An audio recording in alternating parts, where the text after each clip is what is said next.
Hai, jumpa lagi. Assalamualaikum warahmatullahi wabarakatuh. Salam sejahtera bagi kita semua. Om Swastiastu.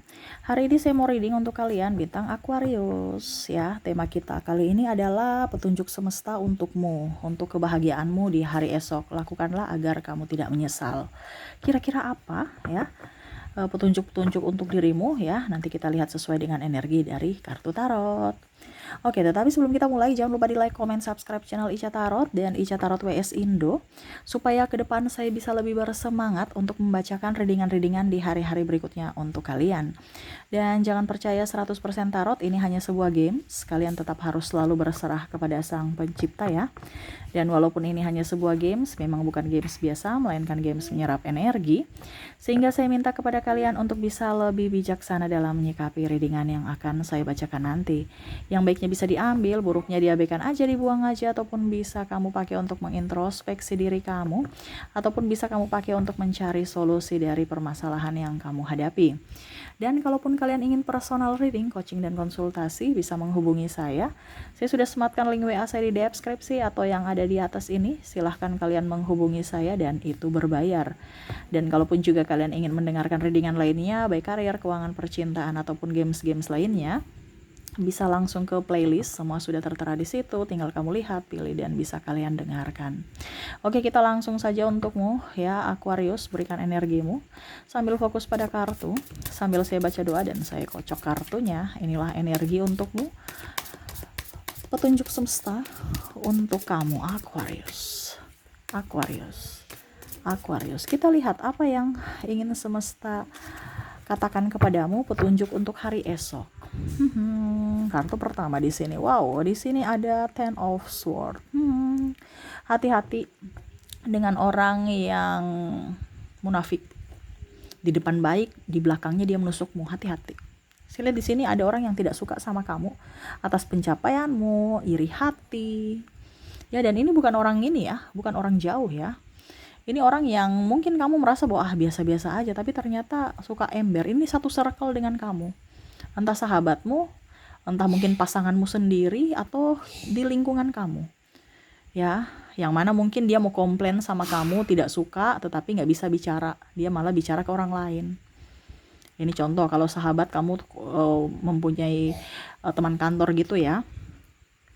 Terus dia nggak suka sama kamu, dia iri atas pencapaianmu. Nanti dia pergi cerita ya ke pimpinan atau ke sahabat yang lain tentang kejelekan-kejelekan kamu, atau bahkan saya lihat di sini mungkin akan mengumbar aib-aib kamu curhat sama dia, ujung-ujungnya dia ember ke bos, ke siapa gitu, tentang mungkin kamu ada melakukan kesalahan. Aduh, saya melakukan kesalahan nih, kemarin saya ada manipulasi data, ini contoh. Akhirnya dia kasih tahu, akhirnya ya kamu disidang, kamu diberikan sanksi oleh pimpinan. Ini contoh. Ada beberapa seperti gitu, yang mana dia tidak bisa membalas atau membuatmu terluka, akhirnya dia suruh orang atau menghasut orang untuk menghakimi kamu. Ya, ataupun malah dia bilang, si A cerita-cerita kamu tuh yang jelek-jelek, padahal mungkin maksudnya kamu curhat sama dia, saya kecewa loh sama dia, cuman kecewa aja, bukan, tapi dia putar balik bahwa dia nggak suka kamu karena kamu tuh begini ya tuh. Jadi hati-hati, nggak usah curhat-curhat sama siapapun, diam-diam aja ya. Ataupun mungkin kondisinya dia nggak suka dengan posisi kamu yang mungkin sekarang sudah up ya, akhirnya ya dia menarik diri, tetapi malah nggak nyaman dengan artinya gini, dia menarik diri untuk tidak bersamamu karena dia tidak nyaman ya. Ataupun mungkin kondisinya ya bagaimana caranya supaya dia tetap berkompetisi walaupun kompetisi tidak sehat, sikut menyikut. Ini ada mungkin tender ya, cari-cari kesalahan kamu, oh ini kurang nih, ini ada data yang fiktif ya, ataupun mungkin dibilang datanya tidak lengkap, tidak nyata ya, ada pemalsuan dokumen ataupun segala macam. Nah ini ya, jadi bagaimana caranya supaya kamu hancur, dia punya ya, jadi circle kamu nih, hati-hati di situ. Ataupun mungkin pasangan, dia marah sama kamu tapi akhirnya lapor-lapor ke mertua, ke orang tua dia, supaya kamu ditegur. Akhirnya kamu merasa seolah-olah kamu itu nggak becus dalam mengatur rumah tangga ataupun mengatur keuangan. Ini kalau dalam tanda kutip ya, masalah rumah tangga intern itu kesetiaan ya, dengan uang, yang mana akhirnya hubungan kalian renggang. Nah ini, jadi komunikasi yang baik kalau dengan pasangan. Kalau dengan orang-orang toksik keluar dari pasangan, ya kamu yang harus menghindar. Ya, bicara seadanya, jangan di situ, karena pada saat kamu di situ dia cerita orang lain, pada saat kamu tidak di situ, ya dia akan menceritakan kamu. Nah ini hati-hati, karena saya lihat di sini circle kamu tuh toksik, mau kepo aja urusan kamu. Dan kalaupun mungkin kondisinya kamu punya masalah, ya, ataupun kekurangan-kekurangan, malah dijadikan lelucon. Bukan dia juga ikut bersedih, tapi malah menjadi bahan lelucon untuk tertawakan. Ibaratkan dia tertawa di atas penderitaan kamu. Dan lucunya lagi, kamu juga ikut tertawa, seolah-olah itu lucu gitu. Ya, padahal dalam hati kamu menangis, tapi ya karena sudah satu circle, ya anggap aja lucu. Jadi seolah-olah mereka merasa bahwa oh kamu senang digitukan. Nah, itu ya, hati-hati. Oke, berikutnya. Di sini ada the carrot. Ada pengkhianatan di sini, hati-hati juga. Ini pengkhianatan ini dalam artian entah selingkuh ataupun mungkin cemburu terlalu kuat ya, terlalu berlebihan. Overprotective juga, terlalu berlebihan. Ya, harus bisa mengarahkan komunikasi dengan baik dengan pasangan. Ya, atau pengkhianatan dibilang, "Wah, kamu membongkar rahasia kantor. Wah, kamu berkhianat kepada ini," ya. Ya harus dikomunikasikan. Ya, jangan sampai mereka menghasutmu atau kamu terhasut, akhirnya ujung-ujungnya kamu juga mengumbar-umbar rahasia-rahasia ataupun apapun, ya. Jadi kalau di sini ada tergoda atau menggoda, ya kamu harus bisa menahan diri. Kalau tidak, ya nanti hubunganmu akan hancur, ataupun pasanganmu. Tanya dulu kenapa sampai bisa seperti begitu. Saya akan rubah kalau memang ada kekuranganku. Ini kan sebenarnya komunikasi kurang ya, saya lihat di sini. Antar kamu dan pasangan. Kalau kita bicara pasangan ya. Nah ini harus bisa lebih mengontrol emosi. Jangan juga terlalu nggak diangkat telepon langsung marah. Kamu dengan siapa? Kamu kemana? Langsung nuduh-nuduh, seuzon sembarang. No, ya harus bisa tenang, kendalikan emosimu. Di sini kendalikan emosi semesta mau sampaikan kepadamu. Karena apa? Ada hati yang terluka. Entah dirimu, entah dirinya. Jadi kamu bisa menyesuaikan sesuai dengan yang kamu rasakan saja. Kalau terjadi pada dirimu, energimu. Kalau tidak, berarti energi orang lain, ya. Saya menarik energi yang paling dominan dari kalian Aquarius, ya. Jadi tidak 100% energimu, ya. Kamu mau 100% energi kamu, silahkan hubungi WA, ya. Jadi seperti gitu, ya. Jadi semesta mau sampaikan untuk bisa lebih mengontrol diri, mengontrol emosi, terutama kata-kata dan tindakan. Ya, jangan asal nuduh dan kasihan ya kalau tuduhan kamu itu tidak benar. Ini contoh, ataupun mungkin kamu yang dituduh. Kalau kamu yang dituduh, berarti kamu harus bisa mengklarifikasi, ya. Jangan langsung marah-marah. Dia marah, kamu marah. No, harus, ini yang saya bilang, harus bisa mengontrol emosi. Ya, kamu klarifikasi supaya dia tahu bahwa oh ini yang sebenarnya. Kalau kamu yang dituduh, ya kamu juga harus bisa apa dibilangnya, kalau seandainya kamu yang menuduh, ya jangan menuduh, kamu yang harus kontrol emosi kamu, tanya dulu gitu ya, jangan langsung marah-marah, nggak ada untungnya marah kok ya, hanya bikin tambah pusing, tambah stres ya, akhirnya pasangan nggak nyaman, bahkan mungkin dia akan pergi meninggalkanmu. Hati-hati. Di sini ada Nine of Wands. Di sini semesta mau sampaikan juga ya, jaga kesehatan kamu. Karena ke depan itu akan jauh lebih sibuk ya. Jaga kesehatan fisik dan mental, terutama fisik ya. Mental juga ya, mental ya orang-orang mau bicara apa ya terserah. Macam contoh dia menjelek-jelekan produkmu, ya biarin aja. Ya, nanti customer yang membuktikan bahwa produk itu baik atau tidak. Kamu kok utamakan kualitas aja. Ini contoh kalau kamu di bidang dagang ya. Ataupun apapun. Ya, macam contoh kamu dibilang dia nggak loyal terhadap perusahaan, tunjukkan kepada pimpinan bahwa kamu loyal dan kamu bisa menjadi apa dibilang karyawan teladan ya. Jadi nggak usah membalas saya nggak gitu, saya teladan, saya begini. No, tapi dilihat dari action kamu, kinerjamu ya, buktikan bahwa apa yang mereka lakukan itu salah. Tetapi ingat ya, saya lihat di sini karena saking banyaknya pekerjaan, kamu tetap harus bisa menjaga dirimu. Jangan sampai dirimu sakit ya. Jadi kerjalah kerja yang cerdas. Jangan hanya kerja tapi lupa makan, lupa waktu istirahat ya. Akhirnya ujung-ujungnya kamu sakit. Uang yang kamu dapatkan bayar biaya pengobatan rumah sakit. kamu dapat apa? Dapatnya apes doang.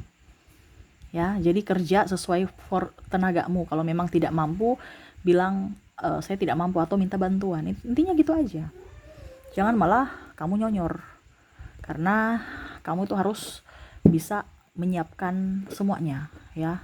Dari tenaga kamu, pikiran kamu harus fresh. Bagaimana kamu mau kerjanya bagus kalau tekanan atau pikirannya nggak fresh, nggak apa ya, banyak beban pikiran, ya. Ujung-ujungnya ya kamu sakit. Cari pekerjaan yang membuatmu happy, jangan membuat tekanan. Karena ya itu, kalau kamu kerja di bawah tekanan ya ujung-ujungnya kamu sakit, ya. Jadi semesta mau sampaikan kepadamu, kalau memang kondisinya saat ini kamu kerja dalam kondisi yang tidak nyaman, berarti secara tidak sadar pikiran alam bawah sadarmu itu menolak kerjaan itu.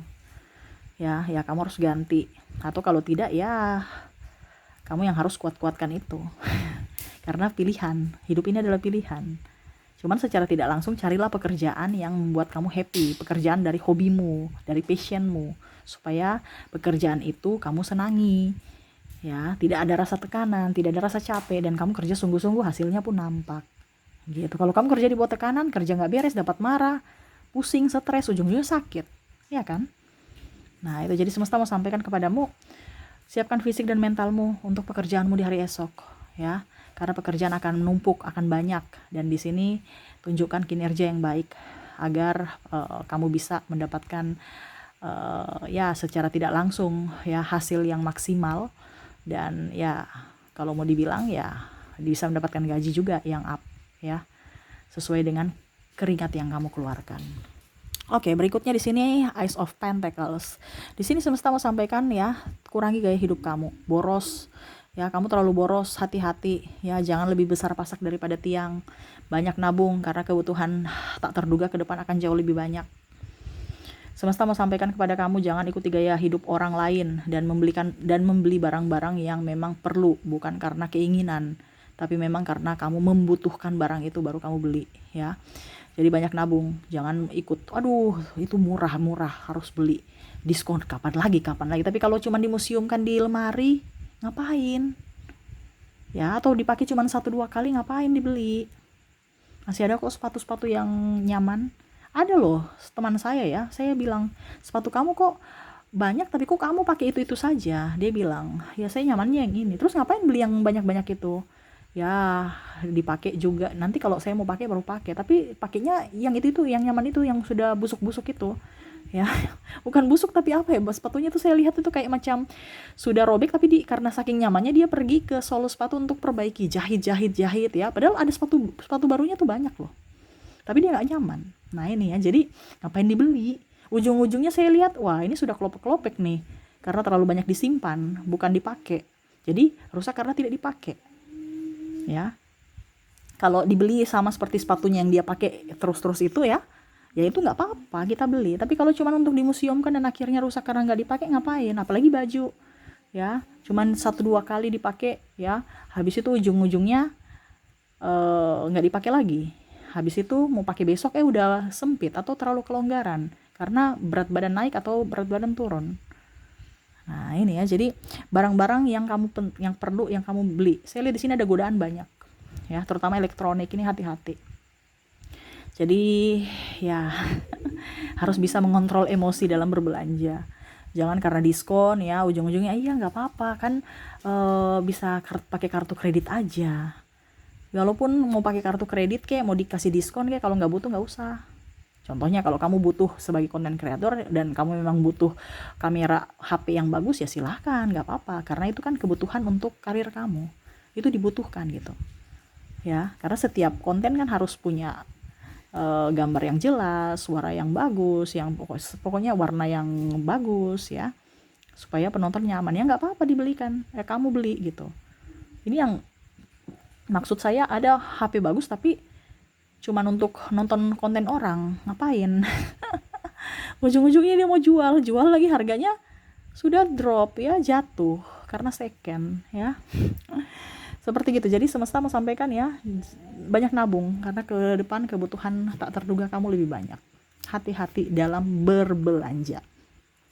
Dan di sini ada the Hierophant ya. Di sini ada the Hierophant ya. Sebenarnya kalau di Hierophant ini ada beberapa yang sama seperti tadi saya bilang, ada yang mau menfitnahmu ya, ini diulang lagi ya. Ataupun mungkin di sini ada yang mau mungkin tidak setia ya.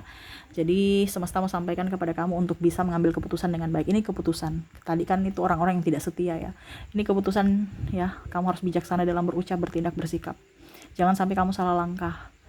Kamu komunikasikan dulu, ditanya nih, kayak orang ini dipanggil ya, diadili, bukan langsung menghakimi atau dalam artian langsung ambil keputusan yang salah ya. No ya, tanya dulu kalau pasanganmu berbuat itu kenapa, apa masih bisa ditolerir, apakah kamu mau berubah ataukah bagaimana ya. Jangan langsung sudah cerai aja, cerai ya, jangan, kasihan ya. Ataupun mungkin kasihan juga dirimu, kalau kamu masih sayang cinta dan dia pun juga masih mau memperbaiki karakter diri, kenapa tidak diberikan kesempatan ya. Yang sangat disayangkan kalau dia tidak mau merubah tapi kamu berharap. Jadi ya kamu berharap, nggak tahu, seolah-olah kamu yang harus bikin supaya dia berubah. No, jangan menjadi pahlawan kesiangan. Dia yang bisa membuat dirinya berubah itu adalah dirinya sendiri dan Tuhan, bukan kamu. Kamu hanya bisa memberikan contoh dan penantian kesabaran kamu. Selebihnya dari dia. Ya, kalau dirinya tidak mau berubah, ngapain kamu tunggu dengan orang yang tidak mau berubah? Buang-buang waktu. Saya bilang di sini tidak ada yang mustahil, oke, betul ya. Semesta itu memberikan ini. Tapi itu kan kembali lagi ke pilihan kamu. Cuman sangat disayangkan ya, kalau waktu sampai macam contoh 20 tahun, 30 tahun untuk penantian orang yang gak beres. Itu cuman karena dia udah tua aja. Gak ada yang urus, makanya dia balik. Ya. Contohnya dia udah sakit-sakitan, gak ada uang, jadi kembali ke pasangannya. Untuk apa? Ya numpang hidup lagi. Padahal waktu dia sehat dia bikin apa? Gak ada. Kebanyakan seperti gitu. Logikanya itu karena sudah gak punya apa-apa yang dia banggakan, sudah rapuh, sudah keropos, baru dia kembali. Bukan sebenarnya dia insaf. No, tidak ada insaf-insaf. Cuman karena dibilangnya apa ya? Ya karena situasi dan kondisi aja. Karena dia sudah rentan, sudah tua, terus kesepian, mungkin malah gak ada punya pekerjaan. Jadi pura-pura insaf, pura-pura baik, padahal sebenarnya hatinya enggak. Kebanyakan seperti gitu, banyak kepura-puraan. Hati-hati. Ya, jadi lebih waraslah untuk mentalmu, ya, untuk kesehatan mental dan fisikmu, ya. Tetap berikan yang terbaik untuk orang-orang yang mencintai kita. Ngapain kita mau berfokus pada orang yang tidak mencintai kita, tidak menyayangi kita? Berfokuslah pada orang-orang yang sayang sama kita, supaya hidupmu bisa lebih bermanfaat ya. Oke, itu yang bisa saya readingkan untukmu ya. Semoga resonate dan bermanfaat. Jangan lupa di like, comment, subscribe channel Ica Tarot dan Ica Tarot WS Indo, supaya ke depan saya bisa lebih bersemangat untuk membacakan readingan-readingan di hari-hari berikutnya untuk kalian. Terima kasih, saya pamit. Assalamualaikum warahmatullahi wabarakatuh. Salam sejahtera bagi kita semua. Om Swastiastu. Bye bye.